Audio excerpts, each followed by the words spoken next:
On the night of May 6, 2024, our girl stands on a rooftop, preparing for her 30-second ability test.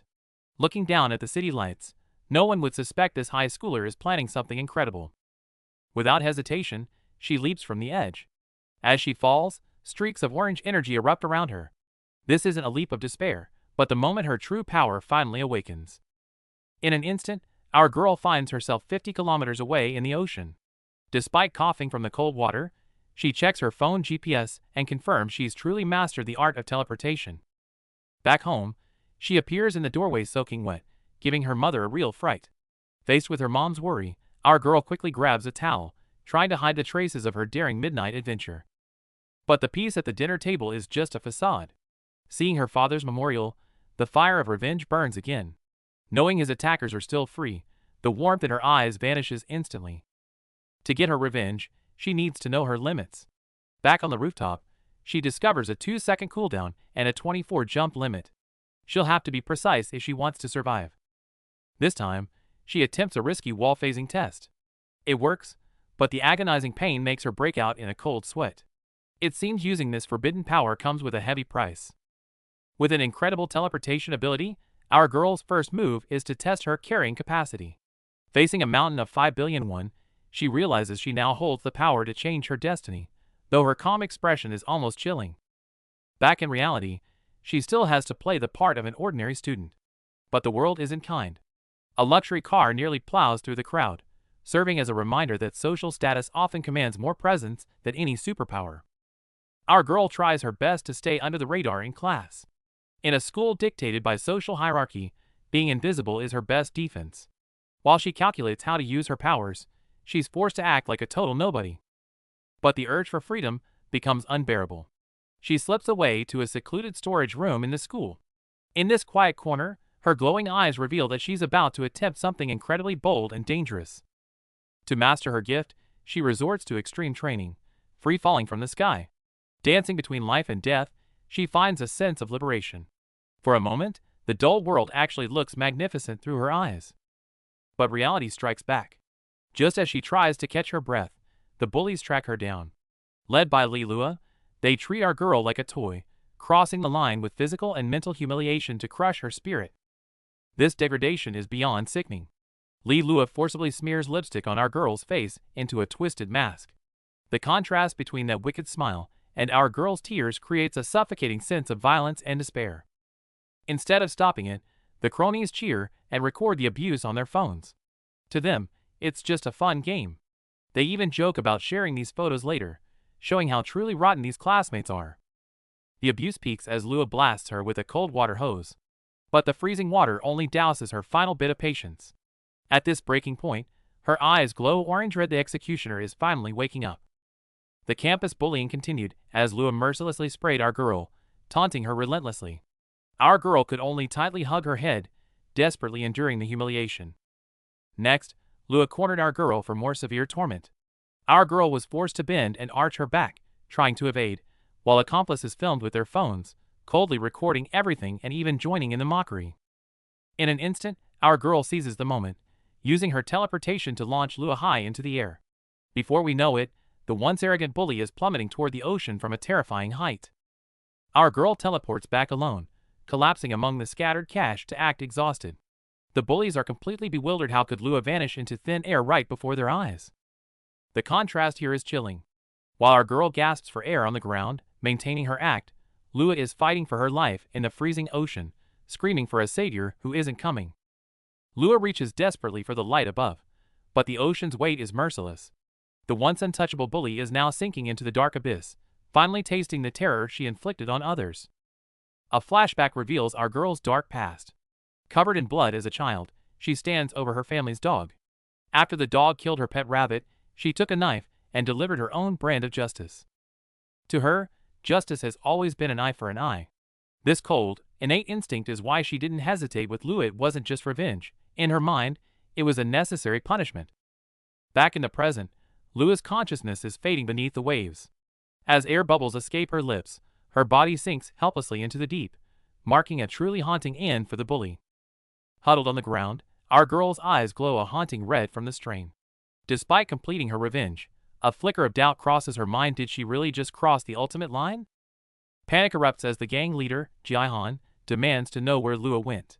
Amidst the chaos, nobody suspects that their powerful leader has been exiled to the middle of the ocean. Our girl fixes her cracked glasses and wipes the blood away. Though a wounded Chanhee saw everything, he remained silent, leaving behind a secret that could blow the whole situation wide open. With Lua missing, the bullies vent their rage on poor Chanhee. As he lies there beaten and bloodied, our girl Minna watches in a state of absolute panic and internal conflict. Seeing Kihan's brutality escalate, Minna knows Chanhee won't survive much longer. In this desperate moment, her suppressed murderous intent begins to surface. She has to save him. Minna's eyes flare with a dangerous orange glow. She contemplates using her powers to teleport these trash into the deep sea, ending this nightmare once and for all.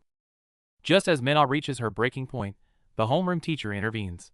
But instead of backing down, Kihan responds to the teacher's arrival with a chilling, mocking smirk. The teacher tries to assert his authority, pointing out Chanhee's injuries. However, Kihan turns the tables by whispering about a 50 million won debt, freezing the air instantly. It turns out the teacher lost everything in crypto and is now indebted to his own student. His authority crumbles instantly, leaving him trembling and humiliated in front of everyone. In front of the entire class, Kihan treats the teacher like a servant. He uses the debt as leverage, demanding that any news regarding Lua be reported to him first. The school has become a lawless playground for Kihan. Witnessing this twisted reality, Minna's resolve hardens. The true execution is only just beginning. Under the shadow of school bullying, the sudden disappearance of heiress Li Lua puts gang leader Kong Jihan in a tight spot. He calms his terrified henchmen while coldly instructing them to unify their story and deflect blame for Lua's disappearance. He warns everyone to find Lua and report to him, or face his wrath. Han Yura, a bullied subordinate, sweats in fear, while our protagonist Minna is caught in Kong Jihan's gaze, unwillingly drawn into this conspiracy. Kong Jihan and his crew leave, leaving Minna alone, sweat beading on her forehead from the immense pressure. She knows blaming her friend Chanhee for Lua's disappearance would be a fatal mistake. Minna's thoughts flash back to the night Lua fell into the sea. Her pupils constrict, a struggle on her face. As Lua thrashes in the water, Minna watches, a question echoing in her mind. Is she truly dead? Kneeling, Minna props herself up, scattered money reflecting her turmoil. Her father's words echo in her mind. Dad, what do I do? I killed someone. Immense guilt and regret engulf her. Worse, Minna suddenly realizes that someone else might have witnessed Lua's fall besides herself. She looks up, her eyes wide with terror, knowing her secret could now be exposed at any moment. Meanwhile, a bespectacled witness is pinned against a wall, struggling with trembling hands, desperately screaming, "Why are you doing this?" The fear in their eyes is palpable. Deep in a dark alley, a cold-blooded killer stands by two fallen bodies. One is the witness who just questioned him, now lying in a pool of blood, pleading, "You promised to pay me. I'll give you more." The killer stares at her expressionlessly, blood dripping from his axe. He replies in a low voice, "The money has already been paid. To kill you." Moments later, the axe falls, ending the witness's life. The bloody execution is over. The killer stands expressionless, ensuring the job is done. He then pulls out his phone, making a call as if the recent murder was just another day at the office. The scene shifts to Li Lua, drifting helplessly deep underwater like a broken doll. Her eyes are wide but vacant, and despite the ripples around her, she remains completely unresponsive. In a dim alley, a scruffy man hangs up his phone while staring at the bloody scene before him. He sighs about his failure as a father, as shadows of a deeper crisis begin to loom. 2 days after Lua's disappearance, school life seems eerily normal. Watching her classmates gossip as if nothing happened, our girl senses a disturbing calm before the next inevitable storm. Meanwhile, the bully gang is spiraling into panic. Staring at his unanswered messages, Gunwoo breaks into a cold sweat, knowing full well that failing to find Lua means their lives are forfeit. Gahan confronts Gunwoo, leading to a heated clash. Under the crushing pressure of family threats and growing fear, Gunwoo reaches his breaking point, his face a mask of tears and sweat. Gunwoo tries to walk away, but Han Yura blocks his path.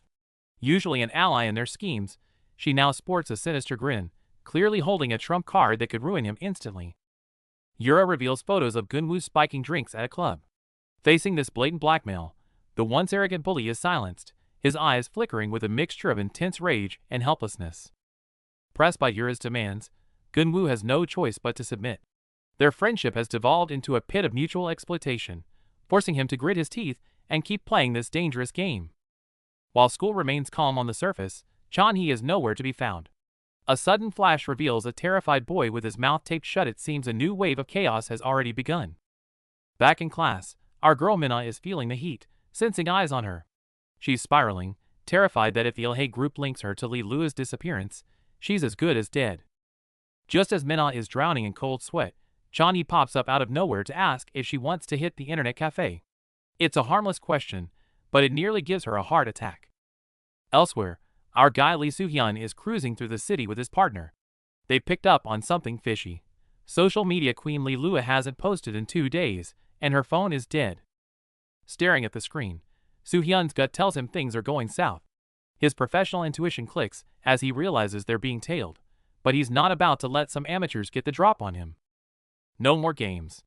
Soo-hyun pulls over and steps out to confront the tail. Before they even know what hit them, he's already on them, landing a heavy blow that catches the leader completely off guard. Chaos erupts, but the pursuers are no match for these two. As Soo-hyun's partner draws her weapon to lock down the area, the thugs realize they've picked a fight with the wrong people. With a boot on the guy's neck, Soo-hyun starts the interrogation. The terrified thug quickly spills the beans. They were sent by the president herself just to bring him in for a little chat. Knowing he's finally in the big boss's crosshairs, Soo-hyun's expression hardens. The game just got a lot more dangerous, and the whirlpool of power is starting to pull everyone under. Under the cover of night, the city is far from peaceful. While the news of Li Lua's disappearance is being suppressed by the elites, various factions are already scouring the shadows for her. The scene shifts to a PC cafe, where an injured Chanhee is being pressured by bullies to find Lua. Seeing his bandaged face and terrified eyes, our girl Minna feels a surge of guilt. Minna realizes that her quest for revenge has dragged Chanhee into a dangerous vortex. Despite the feeling of being watched, she tries to comfort him, even as her own mind teeters on the edge. At that moment, Minna's eyes flash with a sinister red glow. As memories of Lua falling into the sea haunt her, she begins to question herself. Am I really not a murderer? Chanhee trembles as he begs her to stop the killing. Minna agrees, but insists that he stay by her side from now on, believing that she is the only one who can truly protect him. However, Chanhee refuses to be a burden. He chooses to leave, deciding to face the mess on his own. Watching him walk away, the red light in Minna's eyes deepens with unease. As the tension builds, every screen in the cafe suddenly switches to a breaking news report. The entire room falls silent in shock as the situation spirals out of control. The streets transform into a living nightmare as screams fill the air. A terrifying force is now tearing through the city, and the game of judgment and revenge has just entered its bloodiest chapter. The scene shifts to a grim confrontation where chaos has erupted. With a friend bleeding on the ground, the survivor is paralyzed by terror as a knife-wielding thug closes in, leaving no room for escape. Back in the present, our girl Minna stands calm against a mocking blonde bully. He's laughing in her face and throwing insults, completely unaware that he's already stepped into a deadly trap. The bully tries to get physical, but in a flash, the world drops away. They're suddenly plummeting from the sky, and his arrogance turns into pure terror as he screams during the violent freefall. In the blink of an eye, Minna teleports to a ledge, leaving the bully dangling for his life. He clings desperately to her ankle, now nothing more than a pathetic wretch begging for mercy. Minna isn't finished yet. She teleports them both to an abandoned construction site. Amidst the decaying concrete, the bully's bravado completely vanishes, replaced by a deep, primal fear. Our girl offers him one final chance to repent for his sins. But even as he writhes in pain, he chooses to hurl insults instead of apologies, and that cold look in Minna's eyes says his time is up. Faced with such unrepentant scum, mercy is off the table. As the screams echo through the ruins, this judge's trial has only just begun, and her revenge won't be stopping anytime soon. Facing a remorseless thug, our girl Minna shows no mercy. She gazes down coldly at the bloodied man, unmoved by his desperate threats or the mention of his powerful connections. Since words are useless, Minna lets her actions do the talking. She drags the trash into the air before slamming him down, teaching him the true meaning of terror through overwhelming force. As the bully begins to beg for his life, Minna remains terrifyingly calm. She doesn't want an apology for herself. She demands retribution for what he did to Chanhee. Clearly, Empty pleas won't quench Minna's rage. Seeing that the bully is still trying to manipulate his way out, she realizes that some people are simply beyond saving. Meanwhile, the other gang members are still plotting over their phones, blissfully unaware that the shadow of death has already quietly gathered over their heads. Before they can react, Minna drops in from the sky with their broken comrade. The massive impact shatters the rooftops piece and strikes pure terror into the bullies' hearts. Amidst the chaos, Gunwoo stares in horror at his brutalized companion. The violent game they once controlled has now completely turned against them. Amidst the blood and chaos, Minna stands with eerie composure. She takes one last look at the scene before vanishing in a blinding flash of light, leaving them in shock. As Minna wreaks havoc, Lee Soo-hyun and his partner Won-hari zero in on their targets. Using their intel, they prepare to move in before things spiral further out of control. As the sun sets, our boy Lee Soo-hyun, Won-hari, and their cleaner squad traverse the city streets. Hari's sharp gaze reveals her inner focus on their target, the revenant who seeks vengeance for his daughter. Suddenly, the sight before them halted Lee Soo-hyun and Won-hari. The square ahead was ablaze with flashing police lights, an ambulance already present, indicating a major incident had just occurred. Seeing the commotion, Lee Soo-hyun approached a passing student, asking directly, "Hey, student, did something happen at school? Was there an accident?" Facing Lee Soo-hyun's inquiry, the bespectacled student, none other than our Minna, calmly delivered a chilling truth: someone fell and died. After Minna calmly walked away, Lee Soo-hyun stared thoughtfully at her retreating figure. Won-hari, noticing his unusual silence, asked in confusion, "What's wrong?" Lee Soo-hyun replied dismissively, but couldn't help comparing Minna to Lua, his thoughts tangled. Soon after, Lee Soo-hyun and Won-hari arrived at the principal's office. Hari immediately identified herself as from Ilhe Group's secretariat, sent by thee to investigate. Lee Soo-hyun remained observant, taking everything in. They soon met on Jong-ho, Lua's homeroom teacher. Lee Soo-hyun coolly assessed him, while Hari aggressively questioned, directly bringing up the student's death at school today. This immediately turned on Jong-ho pale, beads of sweat forming on his face. To press further, Won-hari laid out photos of Kang Ga-han, Han Yura, and Hwang Gunwoo, demanding to know if the death was connected to them. Under immense pressure, Jong-ho trembled as he revealed a shocking truth: Hwang Gunwoo had been found dead on the rooftop today. At this, Lee Soo-hyun's expression sharpened. A subtle, knowing smile played on his lips as he directly addressed Jong-ho, demanding every single detail about Lua's school life, without omission. Meanwhile, in a dilapidated warehouse, Han Yura frantically dialed Kang Ga-han, but with no answer, she grew increasingly terrified and agitated, muttering about the pressure of facing this situation alone. Just as Han Yura's nerves frayed, a loud clang echoed from deeper within the warehouse, making her shriek. She then spotted Kang Ga-han, disheveled and cowering by the doorway, his face twisted in terror, clearly having endured some horrific attack. Yura rushed forward, anxiously asking Ga-han about Gunwoo. She received a chilling answer: Gunwoo is dead. Ga-han, blood still on his neck, fearfully described how Gunwoo had fallen from the sky. This bizarre death plunged both into utter despair and terror. Inside the warehouse, Kang Ji-han desperately clutches his blood-stained face, knowing that with all his money gone and Hwang Gunwoo dead, Hwang Gun-sung would never let him go. Confronting the anxious Han Yura, Ji-han furiously raises his hand, threatening her to tell the others or face death. He then lets out a pained scream, his body convulsing as if under extreme torture. In a dim bathroom, Yoon Chan-hee leans on the sink, his face covered in scars and sweat, his body trembling. Outside, his grandma's anxious voice asks if he's home, mentioning a student's death at his school, further unsettling the already tense Chan-hee. Meanwhile, as night falls, the city glows orange-red under the sunset. A black-haired, glasses-wearing figure gazes keenly over the city, as if deep in thought. The next day, a luxury car speeds towards the school. Inside, Ilhe Group chairwoman Lee Ji-hyun calmly decides to postpone a business lunch, stating she's personally escorting her dear granddaughter to school. Sitting in the back, Lee Lua thoughtfully looks ahead. As the car speeds past the school entrance, startling students, Lua suddenly cries out. Her grandmother, Lee Ji-hyun, remains perfectly calm, seemingly unfazed by the commotion.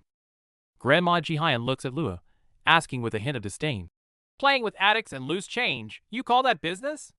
Lua smiles back, recalling how people would follow her like puppies, finding it quite amusing. Grandma Ji-hyun takes the opportunity to lecture Lua, explaining that some things in this world cannot be swayed by money or profit, but by a madness that surpasses all. She even recalls the night Lua's mother left her, saying she sometimes sees the same look in Lua's eyes swayed by neither love nor logic, leaving only pure insanity. Hearing her grandmother's words, Lua embraces Jihyun from behind, earnestly assuring her that she's different from her mother and will never betray her. Grandma Jihyun merely coughs lightly, her expression unreadable. Lost in thought, Grandma Jihyun is roused from her memories by her driver's repeated calls, blinking her eyes open. The car then pulls into a dim underground parking lot, where a scarred man and several suited men await. Inside, the brown-haired man in the passenger seat questions Jihyun, asking if she knew about Lua's school activities, which far exceeded those of a normal student. Yet, facing the interrogation, Grandma Jihyun remains calm, a slight upward curve to her lips, and quietly responds, "She wasn't broken. She had everything perfectly under control." Inside a moving luxury car, a dark-haired woman lies calmly with her eyes closed, while a distressed man across from her raises his voice, clenching his fist. Confronted by the man's angry words, another dark-haired man, likely her father or kin, retorts with equal intensity, even covering her face and shouting, "She is my grandchild!" as tensions escalate. Finally, the distressed man seems persuaded by a promise, burying his face in his hands before being allowed to leave. Meanwhile, elsewhere, a young man is saying goodbye to his worried grandmother. On the street, the young man, still masked, encounters a long-haired classmate. When the classmate shows him a mirror, he's suddenly flooded with terrifying flashbacks of a gruesome dead body. The overwhelming shock makes him double over, coughing and gagging. His classmate Chan-hee rushes to his side, offering a tissue and checking on him. Weakly, the man admits that he remembers. After recovering, he enters a cluttered, narrow alley between buildings with a short-haired companion. He confesses that he didn't intend to kill, but gave the person a chance, who ultimately chose to end their own life. In his memory, a blond man plummets bloody from a great height. Back in the present alley, the young man adds coldly, explaining that the person simply got what they deserved in the end. His thoughts turn to his own father, a fallen police officer, and he clenches his fist, wondering if tragedy could have been avoided if evildoers were punished from the start. Meanwhile, high in a skyscraper, another man asks the same, how many people out there harbor hatred for his daughter? By the window, the black-haired man, Lee Soo-hyun, eyes sharp and brow furrowed, seethed with rage. He accused the terrified youth before him, declaring that amongst their vile group was his daughter's killer. No matter how many, he swore he would find and eliminate every single one, his voice laced with unyielding resolve. Back at school, students whispered amongst themselves. The unsettling bloodstain on the rooftop was clearly Hwang Gunwoo's fall. With Lee Lua and Yuri also gone, an unsettling murmur spread through the campus. Some students even gloated over the bullies' demise, finding the school more peaceful. Meanwhile, a bespectacled male student scrolled through his phone, watching a live broadcast of a child abuser being cornered by an enraged public, sparking outrage. The student, watching the broadcast and thinking of Minna, suddenly realized something. His expression changed dramatically as he yelled, "Wait! Minna!" He seemed to anticipate our Minna's impending action and tried to stop her. But Minna, now with her jacket hood up, was already confronting the cross-scarred Kang Ji-hyun. Her sharp gaze accused him of not being the only one to profit from the recent events. Under Minna's chilling stare, Kang Ji-hyun broke out in a cold sweat, utterly terrified. Minna relentlessly pressed him, her words full of intimidation. Terrified, Kang Ji-hyun clutched his head, ultimately collapsing to his knees in front of the girls' restroom, seemingly branded a pervert by force, drawing stares from other students. The student who tried to stop Minna watched her calm, faintly smiling expression with alarm. Kang Ji-hyun, meanwhile, was utterly pale with terror. Minna seemed to be making him pay for his past sins in this manner. As students watched the scene unfold in shock, the child abuser from the live broadcast was also targeted by Minna, screaming in terror amidst the crowd. Yet, our Minna calmly wore her glasses, a subtle smile playing on her lips, as if everything was perfectly under control. Meanwhile, elsewhere, forensic experts were performing an autopsy on Hwang Gunwoo. The 17-year-old's direct cause of death was nerve damage from a fracture. The investigation into this incident had only just begun. In the morgue, our guide gazes down at the cold corpse, lost in thought. Despite the case involving a powerful heiress, he remains professional, searching for any link to the mysterious exterminator. As they step into the hallway, Won-hari presses him for more details. Their hushed conversation is interrupted by the arrival of Captain Cho, adding another layer of tension to the air. Gang leader Huang Gunsong finally arrives, and the sight of his brother's mangled remains shatters his composure. Staring at the stitched-up corpse, his grief quickly turns into blinding rage. Overcome by grief, Gunsong grabs our boy's collar, screaming and venting his agony on everyone present. But our guy remains unfazed, his sharp gaze cutting right through the gangster's desperate threats. Facing the hysterical shouting, our boy calmly tells the man to focus on his brother's burial first. His eerie composure makes Gunsong's desperate cries feel even more hollow and tragic. On their way out, one Hari notices something chilling. The brother didn't even ask how his sibling died. Meanwhile, Minna's crimson eyes flash again, signaling that her vengeance is far from over. Back at school, the former bullies are living in fear. A chilling question hangs in the air. Do these scumbags truly deserve to live in peace? The scales of justice are beginning to tip. The scene shifts to our boy Chanhee, seemingly trapped in a nightmare. He struggles, questioning how one can be okay after killing, as if witnessing a horrific crime himself, even fearing he might become a villain. The scene shifts to Detective Lee Soo-hyun, sternly on the phone, his gaze inscrutable behind sunglasses. His companion beside him looks tense, seemingly discussing a crucial lead. Soon, they arrive at an operating room. Upon seeing the gruesome blonde corpse on the table, Lee Soo-hyun's brow furrows, sweat beading on his forehead, as if a disturbing truth has surfaced, unsettling even him. Facing his terrified companion, Lee Soo-hyun seizes his collar, a warning in his eyes. Clearly, he's threatening him to keep a secret, no matter the cost. Meanwhile, elsewhere, a gang leader strides down a dim corridor with his subordinates, harshly urging them on, seemingly rushing to deal with an urgent matter. Back with Lee Soo-hyun and his companion, they review Huang Gunsong's profile on a tablet. He's not only the CEO of Gold Credit Finance, but also holds multiple positions, indicating a complex background. Inside the car, Lee Soo-hyun and his partner, Won Hari, observe their target through binoculars, puzzled as to why a gangster like Huang Gunsong would be involved in such a major predicament. There's clearly a deeper reason. It turns out, everything revolved around Lee Lua. As a key figure, she skillfully leveraged Ilhe Group's backing to draw massive investments into Huang Gunsong's cryptocurrency business, rapidly expanding its scale. Lee Soo-hyun and Won Hari continued their analysis. While Lee Lua put Huang Gunsong in a bind, oddly, she didn't seem to profit from it, making the entire incident even more enigmatic. Just then, Lee Soo-hyun spots a crucial lead through his binoculars. He sees the target, a group of people gathered in front of Building 107, with a yellow SUV parked nearby, seemingly waiting. Meanwhile, Minna is confronting bully Kang Ji-han outside school. She teleports him to an abandoned, dilapidated building, one of her designated safe houses for her prey. Kang Ji-han, his mouth taped shut by Minna, is terrified. He frantically looks around the dilapidated building, discovering walls covered with strange photos, a chilling sight that fills him with dread. Minna watches Kang Ji-han's fear with a cold gaze. This scene also reminds her standing by the sea, holding her phone, seemingly pondering a secret, her eyes distant. Kang Ji-han, pointing at the photos, cries out in terror, begging Minna not to leave him alone. However, Minna simply stands with her back to him, as if oblivious to his pleas. Driven by a will to survive, Kang Ji-han desperately searches for an exit. He shoves the door open, only to fall from a height. After a violent impact, he's left with injuries and a bandaged face, trembling on the ground. Just as Kang Ji-han succumbs to extreme fear, he suddenly produces an open donut box, offering it to Minna like a treasure, excitedly exclaiming it's the most popular donut of the moment. As the sun sets, Minna and Chanhee sit by the river, sharing a quiet moment. Yet, Minna's internal struggle lingers. She quietly asks Chanhee if, after everything, she still seems like a monster to him.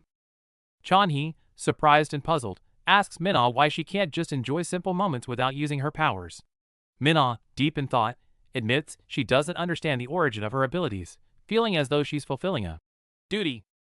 Minna firmly tells Chanhee that her actions are part of finding the reason for her powers, asserting it's her duty. Hearing this, Chanhee's face fills with worry and disapproval.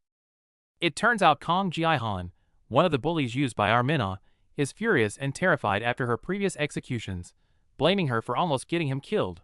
But Minna just smirks, threatening to deal with him just like she did with Lua. Just then, a mysterious figure suddenly intervenes, taking down Kang Ji-han with an electric device. Our Minna is stunned by the sudden turn of events, seemingly recognizing the technique. She instinctively calls out Chanhee, hinting that the newcomer might be connected to her friend's injury. Soon, our Minna and Kong Jihan are taken to a secret location.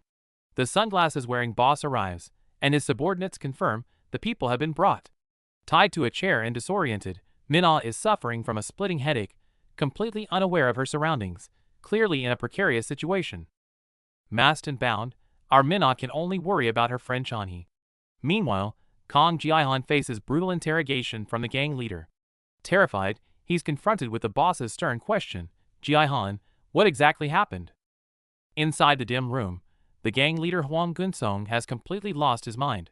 He roars in fury, raining heavy blows on the captive while cursing them for his brother's death.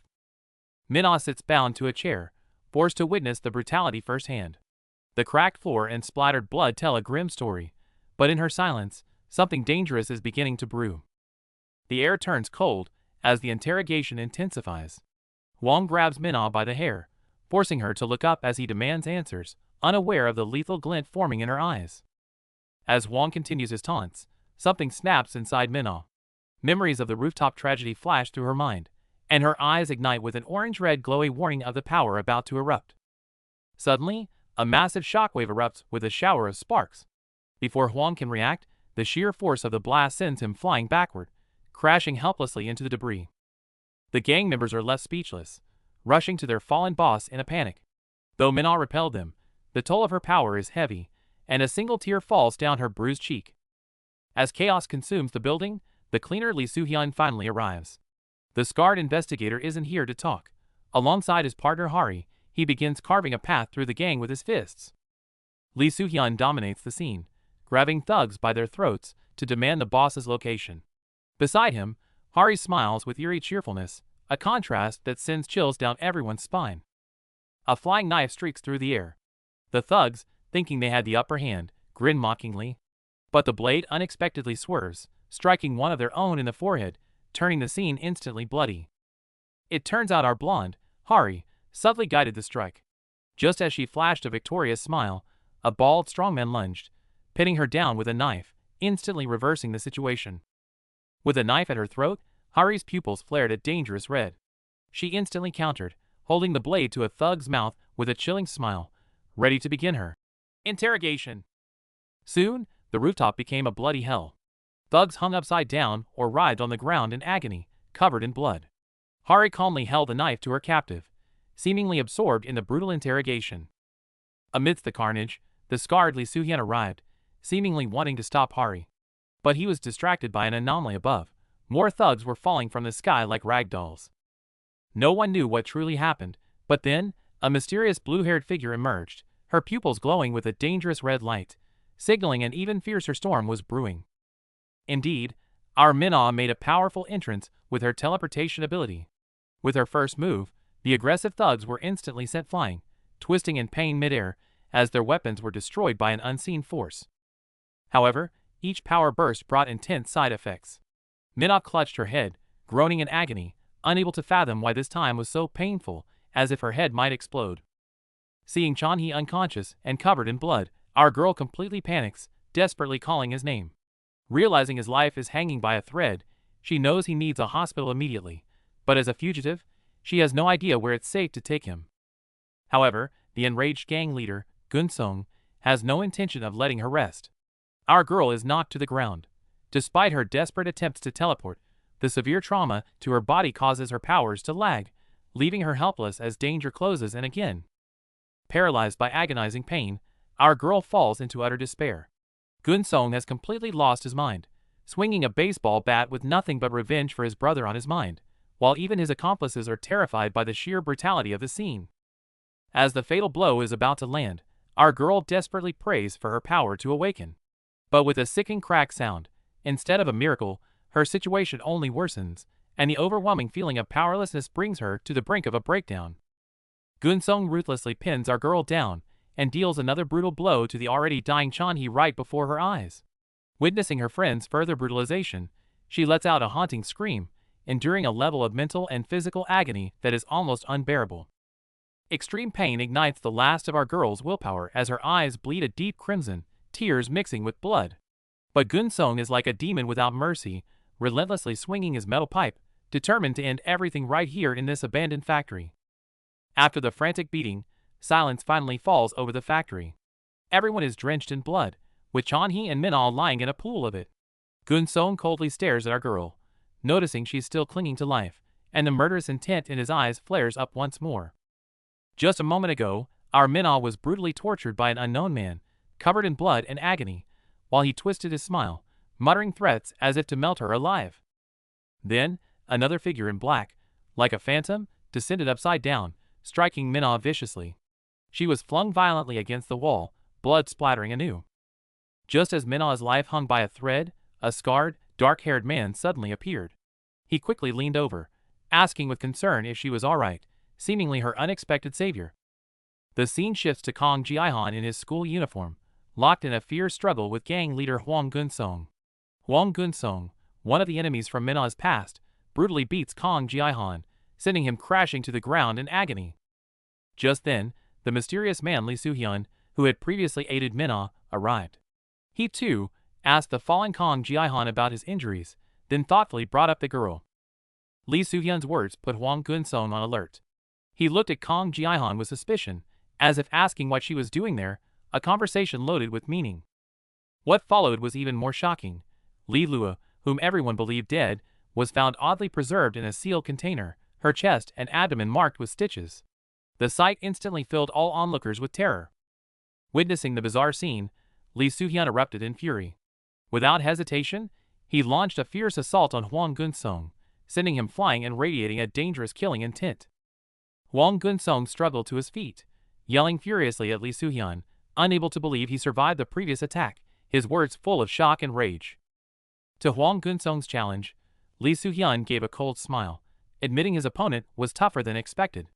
This only fueled his destructive urges, hinting at a far more brutal fight to come. Li Suhyun's gaze grew fiercer as he looked down at the fallen Huang Gunsong and Kong Jiaihan. Huang Gunsong struggled desperately, attempting to resist the sudden suppression. Enraged, Huang Gunsong completely lost himself in madness.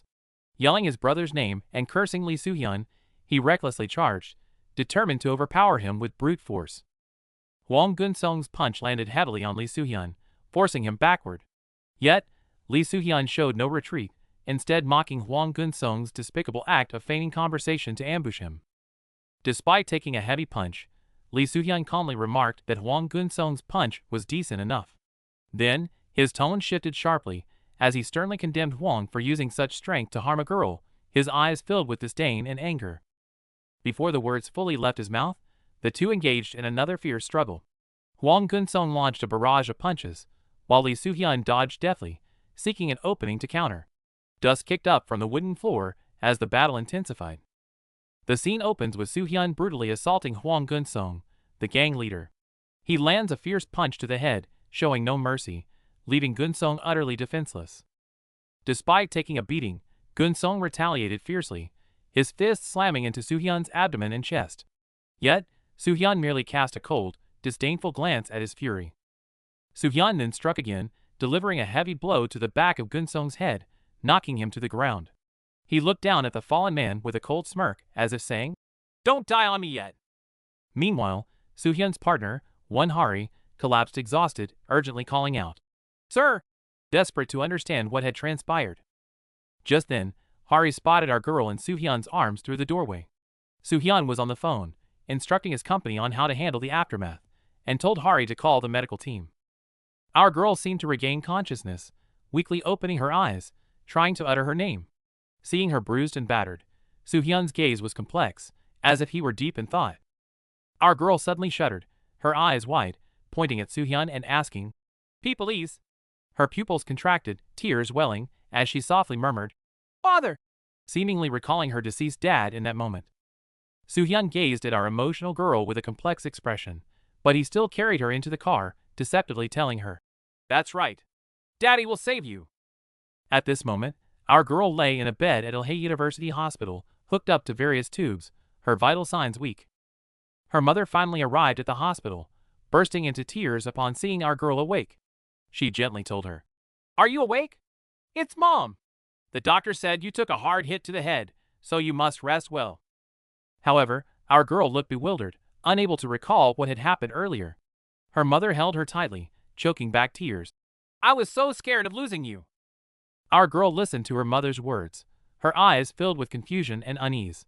Clutching the sheets, she murmured again. But what happened to me? How did I get here? Minna wakes from her coma, her first thought a frantic question about her friend Chanhee. Hearing her mother confirm Chanhee is still in the ICU, Minna's eyes fill with worry and pain. The scene shifts to a dark room where a school-uniformed man interrogates a muscular, hat-wearing man.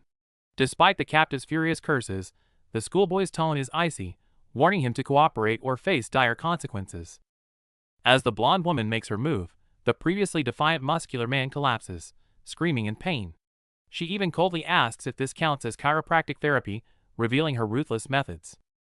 The black-haired man looks down at the muscular man, who trembles on a chair with a knife in his back, courtesy of the blonde woman. The interrogation's atmosphere grows increasingly tense. The black-haired man suddenly asks if the muscular man killed Li Lua. The captive is utterly shocked, roaring his denial and claiming he had no idea Li Lua was dead. The muscular man's internal world collapses. Li Lua handled all his cryptocurrencies, and with her gone, he's ruined. Li Lua's image appears, as if mocking his despair.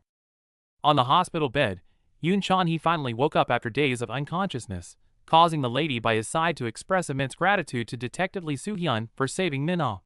Despite the detective's reassurances, Chanhee bore visible injuries, and another severely wounded girl, Han Yura, was clearly terrified by the unfolding events. Just then, a chaotic scene of someone falling flashed by, accompanied by a voice questioning, "No one died. That can't be. Miss Minna." It seemed someone was either shocked by the outcome of Minna's actions, or recalling a pivotal falling incident, casting an unknown shadow over the story. Detective Lee Soo-hyun, his expression grim, knew that despite the children's recent ordeal, he still had many questions to answer. On the bed, Chanhee had fallen back into a deep coma, covered in tubes, his life signs faint, causing immense grief to his family and friends present. Han Yura, also injured, finally broke down upon hearing the grim news that Chanhee might never wake up. Tears in her eyes, she desperately blamed herself, as sinister, smiling figures, perhaps those who led her astray, flashed through her mind, a mix of regret and fear. Witnessing the comatose Chanhee, his grandmother and relatives were heartbroken, tearfully asking Detective Lee Soo-hyun, has the culprit been caught? Why did this happen?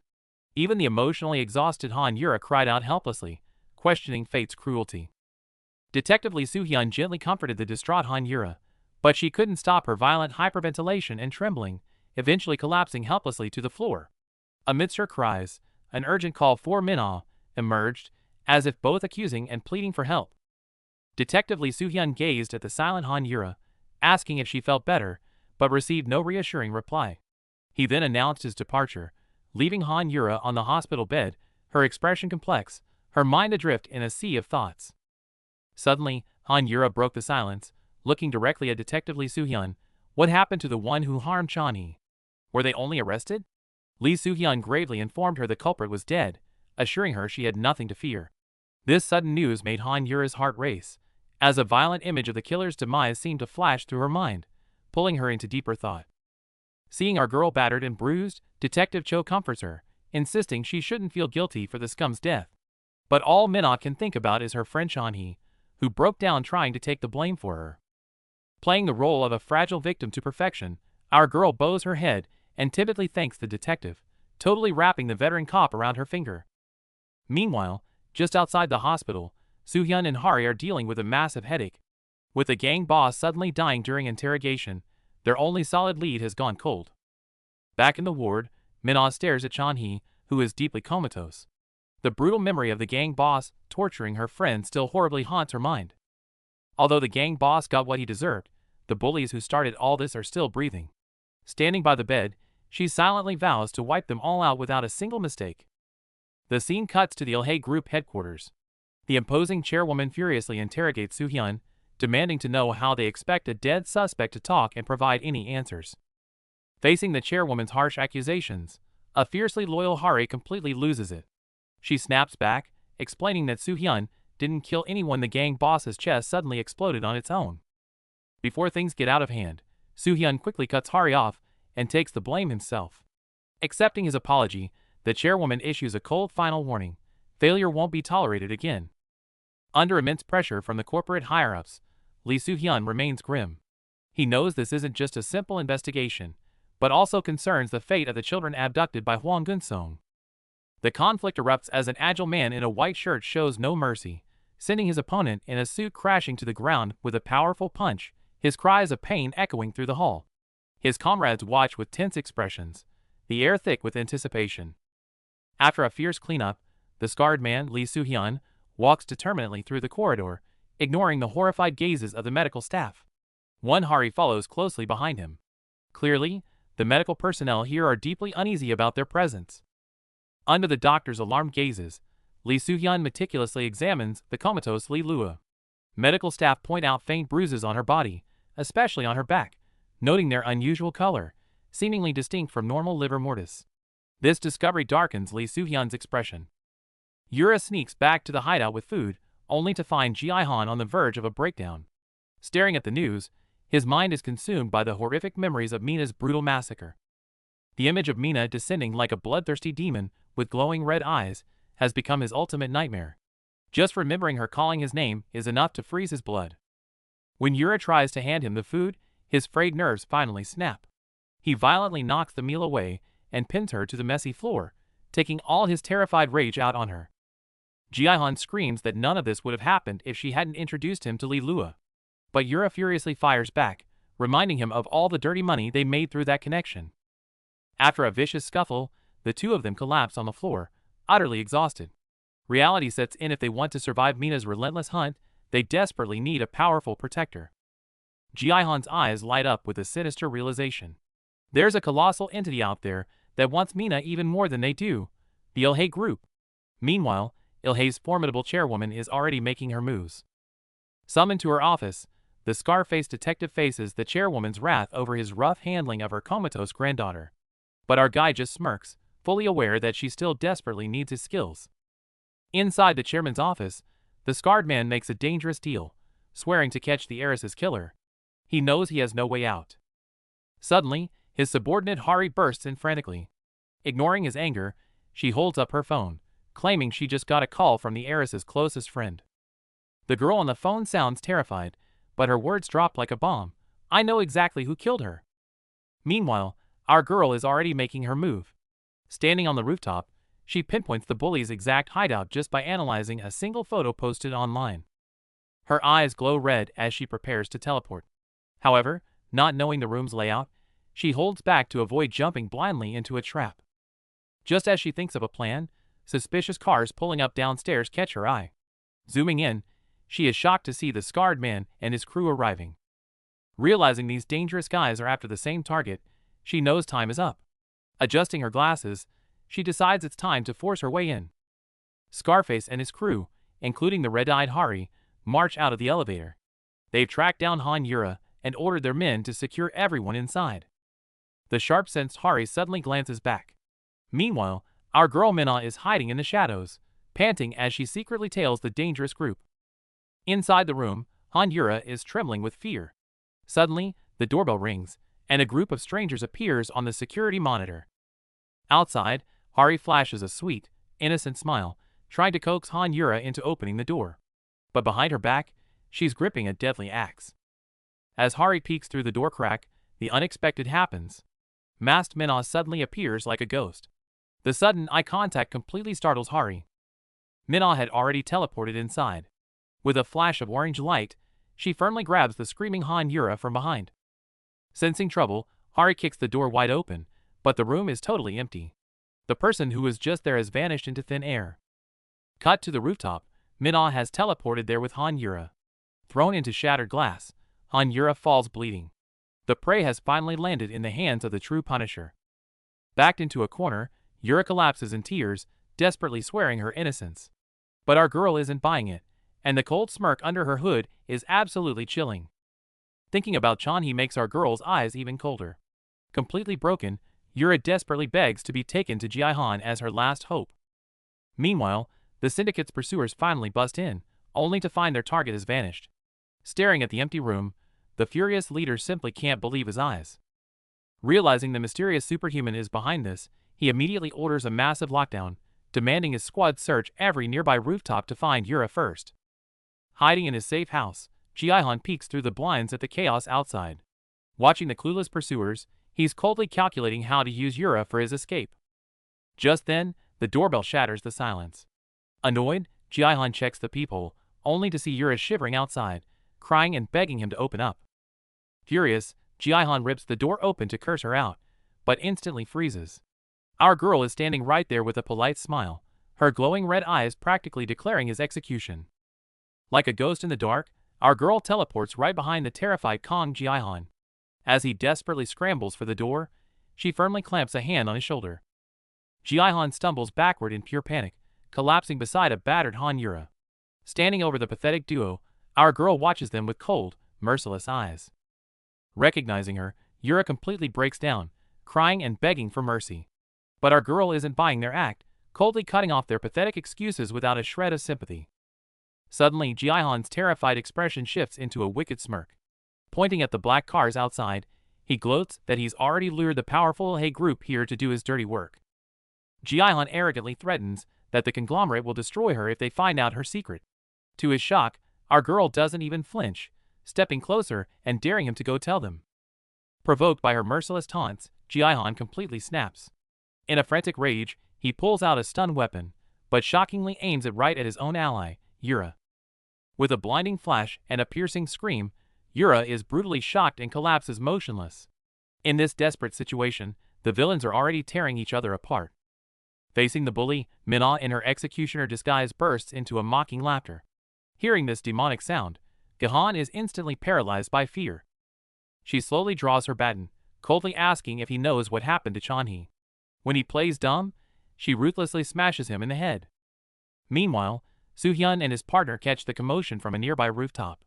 Pinpointing the location, he immediately orders his men to surround the building. Back inside, Gahan writhes in agony on the floor. Twirling the baton, Manhwa angrily declares that Chanhee is still in a coma, all because of him. Hearing this, a desperate Gahan screams and pulls his hair in a breakdown. Showing zero mercy, she pins him down, keeping the pressure suffocatingly high. Realizing Hey group's forces are swarming outside, she remains surprisingly calm.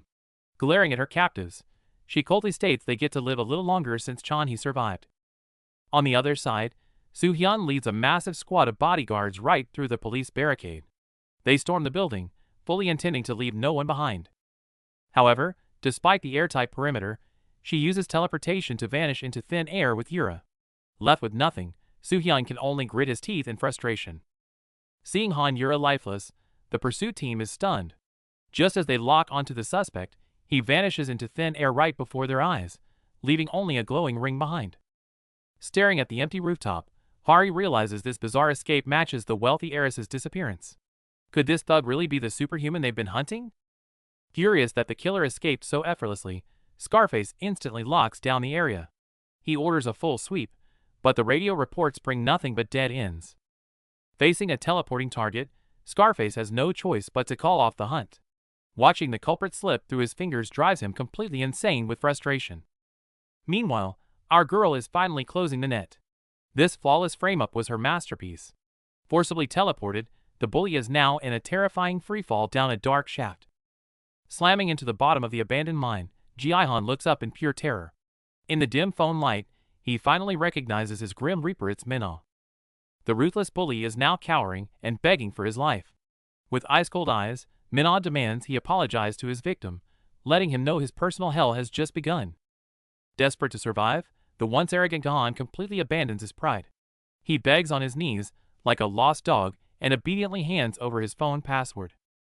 But he never imagined our girl had no intention of letting him live. Seeing her turn completely cold after getting the password, Gahan realizes in horror that he's been played. Faced with a meticulously prepared abandoned mine trap, the cornered Gahan yells hysterically, even trying to trade intel on her enemies for a final sliver of hope. However, Mina remains completely unmoved. Standing above the crack, she looks down coldly at her prey in the abyss, leaving a chilling farewell before turning away. Leaving Gahan trapped alone in the dark depths of the mine, letting out agonizing screams of absolute terror in the endless darkness. After dealing with the scumbag, an exhausted Mina visits the hospital. Seeing Chanhee in a coma from protecting her, She drops all pretenses, tearfully confessing her inner struggles. But there's no turning back on this dark path of revenge. She silently vows to uproot all the evil before vanishing with her teleportation just as the nurse enters. Meanwhile, news of the bullying ring's brutal deaths and disappearances reaches the school, sending the entire classroom into a frenzy. The real storm is just surfacing. Rumors are still brewing inside the school, but outside the gates, our girl Mina's thoughts are interrupted by a sudden commotion. A silver-haired guy with a selfie stick is making a huge scene. His exaggerated antics draw a crowd, and Mina just wants to keep her head down and slip away. Turns out the guy is a cloud-chasing streamer vowing to expose the legendary superhuman girl. Mina's heart sinks as she wonders how he could possibly track her down. Just as the streamer's camera is about to shove into her face, a large hand suddenly snatches the phone. It's the Scarface guy, and he seizes the device without a second thought. Long time no see, Mina. Hearing that familiar cold greeting, our girl is stressed out. Running into the worst possible person right now, she knows she needs a quick way out. Furious about his phone, the streamer charges at the Scarface guy. But our tough guy easily counters with a brutal move, leaving the annoying streamer screaming on the ground. The streamer threatens to call the cops, but the Scarface guy casually reveals the phone's gallery is filled with creep shots of schoolgirls. The crowd instantly turns on the pervert. While this mess is solved, the real mind game is just beginning. While our girl quietly watches a chaotic chase unfold on the streets, the mysterious scarred man suddenly approaches her from behind, asking for a chat. Cut to a dessert shop, where our girl happily devours a massive sundae. She acts like an innocent student, thanking the so-called cop for bailing her out. Though she eats like a carefree kid, her mind races to figure out their identities. To regain control, she playfully asks if they are dating. This question makes the red-eyed partner burst into laughter, while the scarred man face bombs. But he quickly bites back, mocking her clumsy acting skills. Seeing his suspicion, our girl doubles down and bursts into tears. She cries about watching her friend get beaten, claiming the trauma left her completely amnesiac. Between her flawless tears and logical questions, her victim act is perfectly executed. With such an airtight disguise, the real psychological warfare has just begun. Facing the Scarface man's interrogation, our girl puts on a flawless act, shedding crocodile tears. Her helpless appearance even catches his partner off guard. They order a fancy dessert to lower her guard. The Scarface man watches her closely, trying to fish for crucial clues about the missing bullies. To apply more pressure, the man directly flashes his police badge. Faced with this sudden move, our girl forces herself to stay calm and play along. Just when things get tense, her mother rushes to the scene. Since they can't interrogate a minor without a guardian, the man has to back off. Relieved, our girl plays the obedient kid and leaves. The man waves goodbye with a fake smile, but both know this deadly game has just begun. As she walks away, his eyes turn cold. He recalls the bloody knife left at the brawl scene. Once they run a DNA test, the truth will surface. Meanwhile, the internet is blowing up. The leaked footage of her street teleportation is spreading like wildfire, and the real threat is just beginning. Scrolling through her phone in bed, our girl spots videos from a YouTuber trying to expose the teleportation esper. She starts to regret revealing her powers so recklessly just to save her friend. Her eyes flash a dangerous red as she realizes her past impulsiveness and blinding anger not only made things worse, but also landed her innocent friend in the ICU. Just as she swears to act more carefully from now on, her mom suddenly bursts into the room without knocking. It turns out her late father's junior, Uncle Cho, has dropped by for a visit. Uncle Cho warmly hands out juice, his eyes full of guilt. As a cop, he feels terrible for failing to protect his old senior's daughter when she was in danger. Her mom quickly comforts him, but this only fuels our girl's hidden rage. Hearing her uncle casually mention the killer's absurdly light prison sentence, she viciously stabs her food with a fork. Seeing the tension, her mom urges everyone to move on and live well. Minna politely agrees, but the brief, terrifying flash of her red eyes leaves her uncle sweating cold. Thinking he's just seeing things, the uncle nervously changes the topic to Detective Lee Soo-hyun. Hearing that dangerous name, our girl immediately plays it cool while closely listening to every detail. As the investigation deepens, Detective Cho keeps replaying the recent suspicious events in his head. The gang boss died mysteriously, and that so-called Detective Lee Soo-hyun is full of holes. Recalling everything that's happened recently, Detective Cho can't help but sigh. After so many years as a cop, how could his judgment be so clouded at a time like this? He suddenly remembers those glowing red eyes, and all the clues connect. It's none other than his old friend's daughter, Manhwa. The thought of her being pushed to the brink by those scumbags makes his blood boil. Back at the police station, a furious Detective Cho runs into the fake Soo-hyun and Hari. Seeing a scumbag like him strutting around with a police badge to investigate makes him sick to his stomach. For the sake of the bigger picture, Detective Cho reluctantly leads them to the evidence room, pulling out the bloody knife that serves as key evidence. But the fake detective shows no restraint, flashing an incredibly arrogant smirk instead. Our veteran cop isn't one to hold back, instantly grabbing the bastard by the collar. The tension is about to explode. Captain Cho furiously grabs the fake detective by the collar, demanding to know his true motive for approaching Mina and warning him to back off. Just as tensions peak, a panicked officer bursts in with horrifying news: a woman's body has just fallen from the sky, crashing right in front of the station. While the precinct erupts in chaos over this blatant body dumping, a mysterious hooded figure sits casually on a police cruiser, admiring their own handiwork. Elsewhere, the scarred man removes his shirt, revealing bizarre cross-shaped wounds. His partner Hari checks on him, both realizing these unnatural injuries must be from a superpower. Back at the station, the police chief is absolutely furious. During the recent chaos, crucial evidence was stolen right out from under their noses, completely humiliating the force. Fortunately, the tech team makes a breakthrough.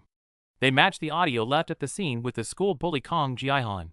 It seems our girl's brilliant frame-up plan is working perfectly.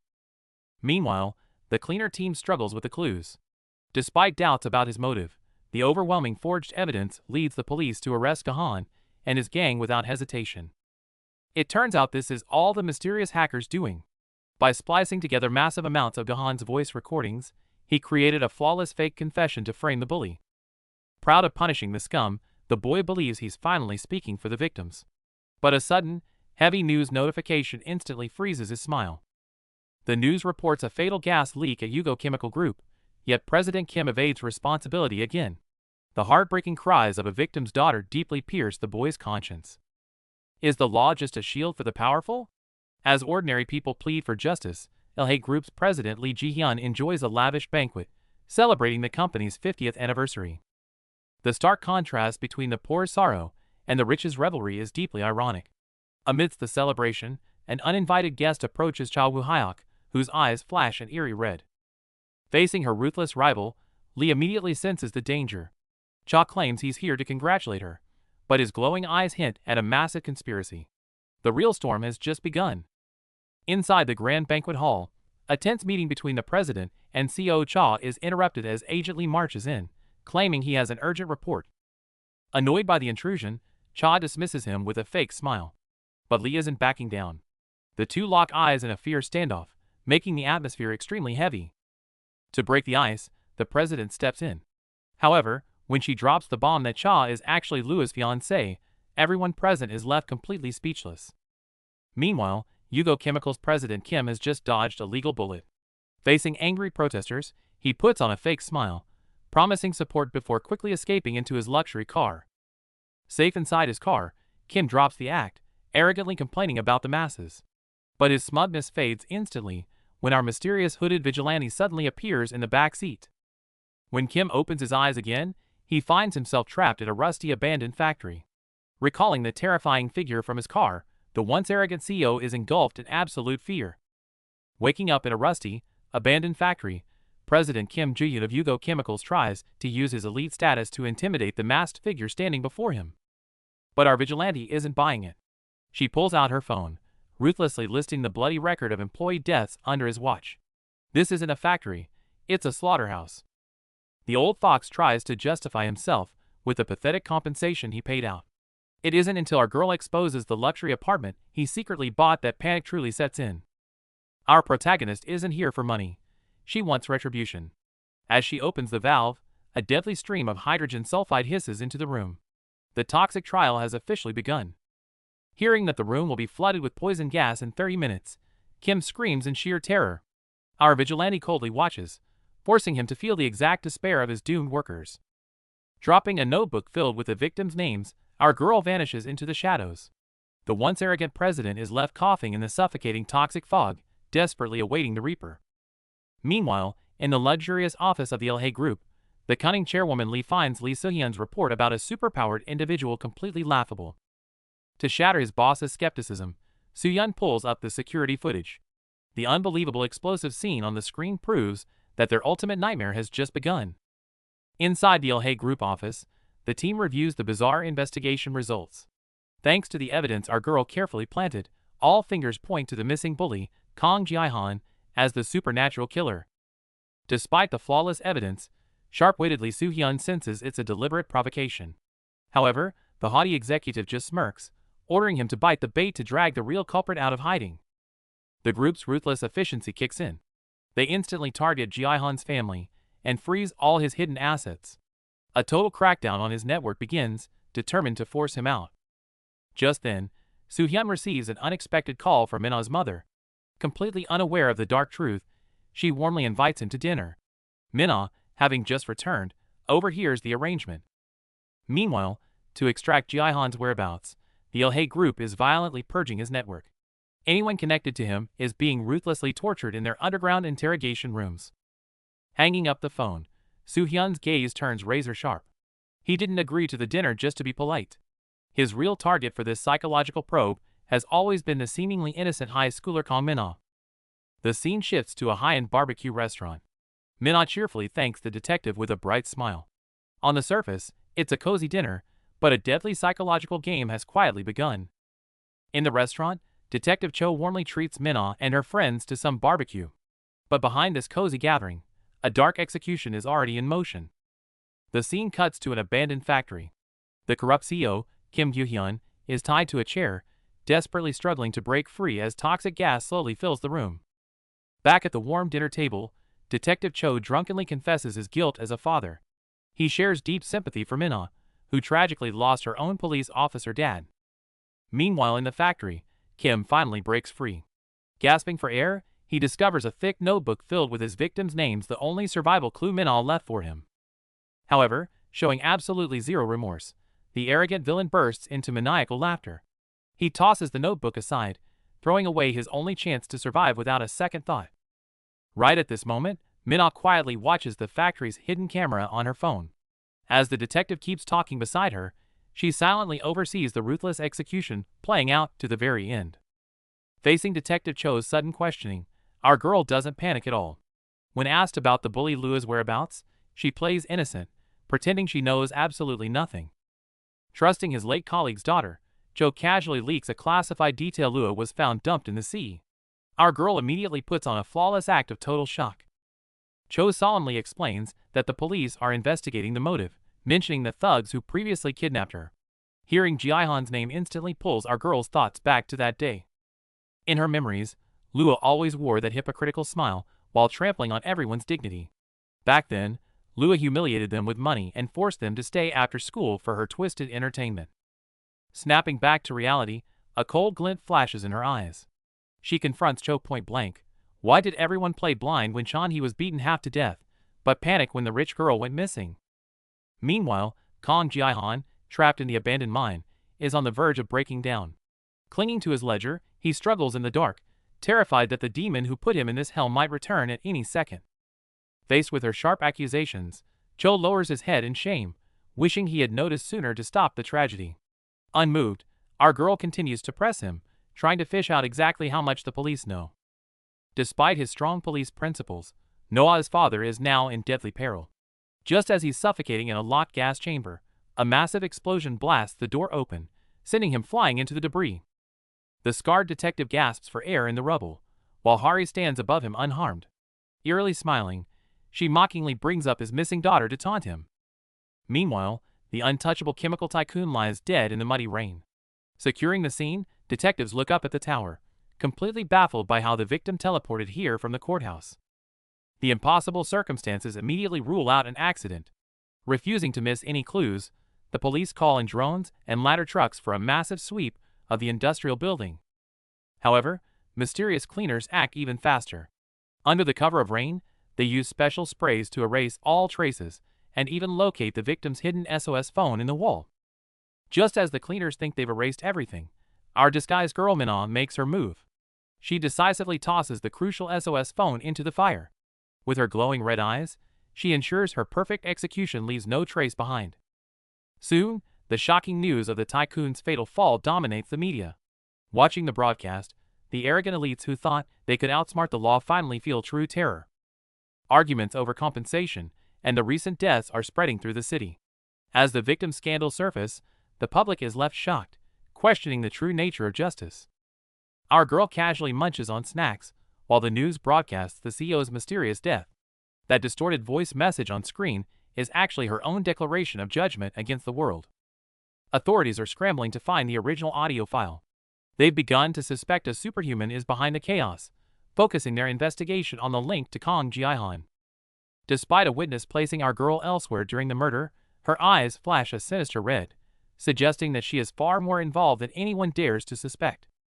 A breakthrough comes from an encrypted ledger, linking the Buckian Group's CEO to the case. The hidden web of corporate grudges behind these deaths is finally starting to unravel. It turns out Cha Woo-hyuk tried to secure his future through a strategic marriage, but was rejected as a fraud. That deep humiliation provided him with a perfect motive for revenge. A vital lead appears in Kang Ji-han's schedule a meeting with the entertainment group. The authorities decide to use this information as bait to lure the true culprit into a trap. Back home, the mother casually mentions the string of falling deaths, making the atmosphere tense. Our girl listens in silence, knowing her secret war is far from over. At home, Mom is terrified by the recent string of falling deaths, and is even scared to let our girl go to school. Seeing her mother so shaken, she feels a heavy mix of guilt and duty. Despite the danger outside, our girl knows she can't hide forever. Removing her glasses with a look of resolve, she gently reassures her mother that she isn't afraid anymore. But Mom's next words send a chill down her spine. She shared her fears with the detective over dinner. Realizing she's under police scrutiny, our girl has to keep her guard up even at home.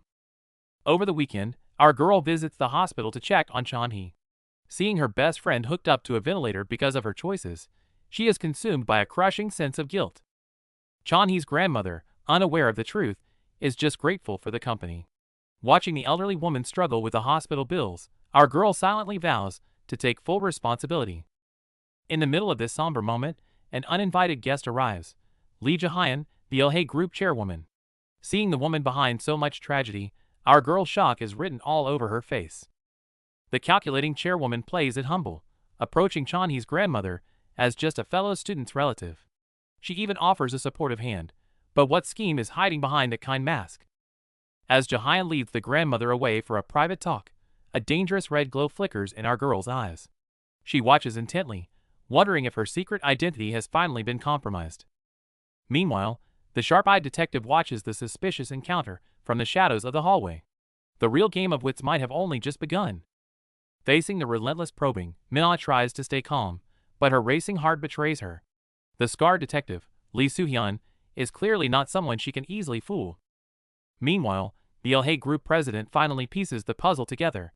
From the knife attacker and gang bosses to her own granddaughter Lua, all the victims had one thing in common: they tried to harm Yoon Chan-hee. Following this lead, Lee Soo-hyun and his partner have secretly set a trap. Now, they just need the president's green light to capture the vigilante executioner hiding in the shadows. Back in the hospital corridor, Minna tries to gather intel through small talk, questioning why Soo-hyun is working with the conglomerate. The veteran detective casually dodges the question. Just when Minna thinks she's in the clear, Soo-hyun drops a bombshell. Your prayers have been answered. Lee Lua is alive and being transferred to this hospital. The news leaves Minna completely shell-shocked. Later, Uncle Cho reveals that Lua is in a deep coma and cannot testify. Minna makes a sarcastic remark to hide her growing panic, knowing she's already become the prime suspect. Standing outside the ICU looking at the comatose Chan-hee, Soo-hyun continues his psychological warfare. You must be relieved the case is solved. But do you really think Chan-hee wants that demon Lua back? That strikes a nerve. Minna coldly retorts that Lua's reign of terror wasn't just bullying, it was one-sided destruction. Only when she disappeared did Chan-hee finally show a glimmer of hope to keep living. In the dim hallway, the glasses guy finishes a brief update on their friend's condition before turning to leave, letting Scarface ponder his next move. Just then, his partner Hari rushes over. Staring at the enigmatic man before her, she loses control of her emotions and fiercely hugs him from behind. The fanatic follower gets so worked up that her eyes glow red. Sweating profusely, she vows to follow her senior to the very depths of hell. Faced with this obsessive confession, Scarface remains completely unfazed. A gentle pat on the head instantly calms Hari down, and the two quickly proceed with their next hunting plan. Soon after, breaking news floods every screen. The notorious heiress of the Yahello group miraculously survived her fall into the sea. This bombshell instantly sends shockwaves through the public. This is exactly the trap Scarface meticulously laid out. He knows that once the seed of doubt is planted, the hidden vigilante will definitely show up.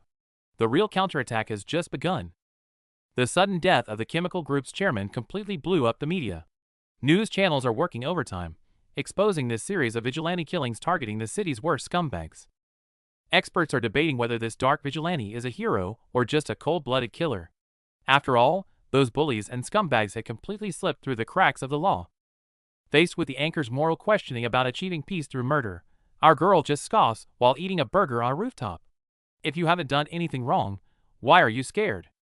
Suddenly, a shocking news alert pops up. The rich heiress she dropped into the middle of the ocean was allegedly rescued. Mina instantly sees right through this pathetic lie. She knows it's a trap set by that mysterious scarred man, waiting for her to check on the target. But our protagonist isn't scared at all. She's ready to crush everything. But plans change when a massive fire suddenly erupts in a nearby commercial building. Seeing the trapped people, Mina decides to prioritize the rescue, putting her showdown with the villain on hold. Meanwhile, the villain set up a deadly trap in a VIP hospital room, using a dummy as bait and rigging the place with highly sensitive infrared lasers. Once triggered, hidden stun grenades will detonate instantly. Despite his subordinates' doubts, the Scarface man is absolutely confident that their target will walk right into it. He assumes our girl is a show-off who can't resist such a childish provocation. However, at the burning high-rise, thick smoke billows as the situation spirals out of control. The firefighters are completely helpless against the inferno. Instead of walking into the boring trap, our girl puts on a hazmat suit and dives directly into the flames to save civilians. While the villains are still busy overanalyzing, she has already brought the unconscious victims out of the deadly zone. The rescue team is left totally speechless by their sudden appearance. Facing the desperately trapped crowd, she stops hiding her true power. With flashes of bright orange light, she uses her teleportation to warp the trapped victims down to safety. Seeing more and more people miraculously survive, the reporter enthusiastically broadcasts live. Thanks to her presence, what was supposed to be a devastating tragedy has turned into an unbelievable miracle. The news is going crazy over the miraculous rescue. Having saved so many people, our girl in the hazmat suit is panting heavily, as consecutive teleports have pushed her to the absolute limit. Looking up at the remaining victims on the collapsing platform, she shakes her head in exhaustion. She's done enough for today, leaving the rest to the professional rescue helicopters. Just as everyone holds their breath watching the broadcast, our girl playfully flashes a V sign to the camera before vanishing into a spectacular beam of light right in front of their eyes. This flashy exit naturally catches the attention of her enemies. Watching the broadcast, the villains immediately confirm her identity, and poor Chanhee in the ICU becomes their perfect leverage. With adrenaline still pumping, our normally cold-hearted vigilante realizes something entirely unexpected. Using her powers to save lives from the brink of death is actually incredibly fun. By the next day, the miracle in the fire has completely blown up the global internet. Viral footage is everywhere, and news outlets are desperately trying to uncover the mysterious hero's identity. Hiding under her covers, our girl completely panics at the 10 million view count. Gulping nervously, she wonders if she's caused such a scene that even international intelligence agencies will come after her. On screen, tearful survivors are praising her as their absolute superhero. And used to such heartfelt gratitude, our dark Punisher gets so overwhelmingly embarrassed that she buries her face deep into her pillow. Our girl is back home, scrolling through her phone in a state of high anxiety. Saving her friend was the right call, but the video evidence is a ticking time bomb. She knows a synthesized voice won't fool anyone with a sharp nose for long. The thought of the scarred man Lee Soo-hyun sends her heart racing. Between his lethal combat skills and terrifying intuition, our girl fears her secret identity might already be laid bare in front of him, leaving her feeling completely exposed. Looking at Soo-hyun's contact info, our girl can't help but wonder if her father were still alive. Would he be like this man? Realizing she can't just hide forever, she decides to turn the tables and start investigating him herself.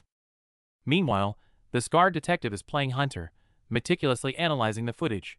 He's counting the seconds between her teleports, searching for a pattern.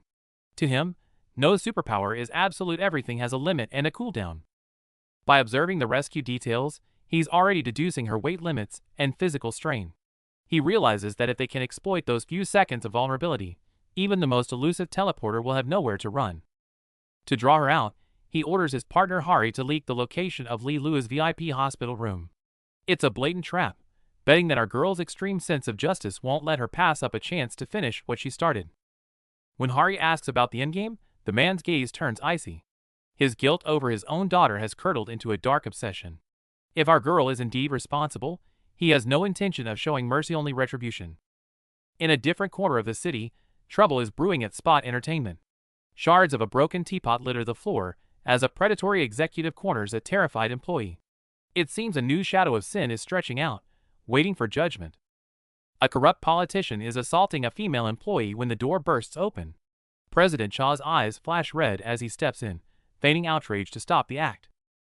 Intimidated by the sudden pressure, the politician falls to the floor sweating. Clueless about the danger, he foolishly tries to use his status to threaten the intruder. President Cha isn't having any of it.